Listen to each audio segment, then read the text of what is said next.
4। हमेशा ज़रूरत से थोड़ा कम बोलें। लोगों को खुश करने के लिए जब आप शब्दों का इस्तेमाल करते हैं तो जितना ज़्यादा आप बोलेंगे, आपकी बातें उतनी ही ज़्यादा मामूली लगने लगेंगी और आप अपनी बातों पर नियंत्रण भी खोते रहेंगे।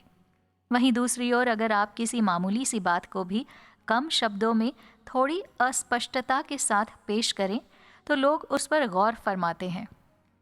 प्रभावशाली लोग कम शब्दों में ही लोगों को खुश करना और डराना जानते हैं। आप जितना ज़्यादा बोलते हैं तो आपके मुंह से बेवकूफ़ी भरी बातें निकलने की संभावना उतनी ही ज़्यादा होती है।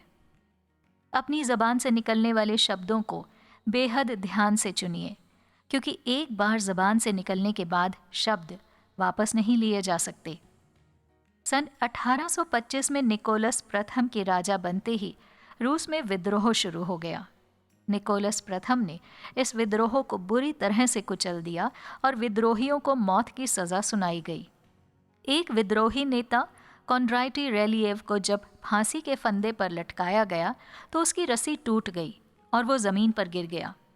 ज़मीन पर गिरते ही कॉन्ड्राइटी रेलिएव ज़ोर ज़ोर से चिल्लाने लगा, ये देखो, रूस का राजा एक अच्छी रस्सी भी नहीं बनवा सकता। उस दौर में अगर किसी कैदी को फांसी पर लटकाते वक्त रस्सी टूट जाती थी तो उसे दैवीय इच्छा मानते हुए कैदी की मौत की सज़ा माफ़ कर दी जाती थी। इसी प्रकार जब निकोलस प्रथम को पता चला कि कॉन्ड्राइटी रेलिएव को फांसी पर लटकाते हुए उसकी रस्सी टूट गई तो उन्होंने उसकी मौत की सज़ा माफ़ करने के लिए आदेश लिख लिया।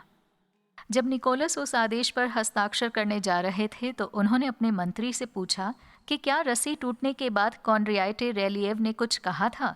इस पर मंत्री ने बताया कि कॉन्ड्राइटी रेलिएव बोल रहा था कि रूस का राजा एक अच्छी रस्सी भी नहीं बनवा सकता है। ये सुनते ही निकोलस प्रथम ने कॉन्ड्राइटी रेलिएव की मौत की सज़ा को माफ़ करने वाला फरमान फाड़ दिया और कहा, अगर ऐसी बात है तो अब हम साबित करके दिखाएंगे कि हम वाकई अच्छी रस्सी बनाना जानते हैं। अगले दिन कॉन्ड्राइटी रेलिएव को फांसी के फंदे पर लटकाया गया और इस बार रस्सी नहीं टूटी। कॉन्ड्राइटी रेलिएव अपनी बेलगाम जुबान की वजह से अपनी जान से हाथ धो बैठा।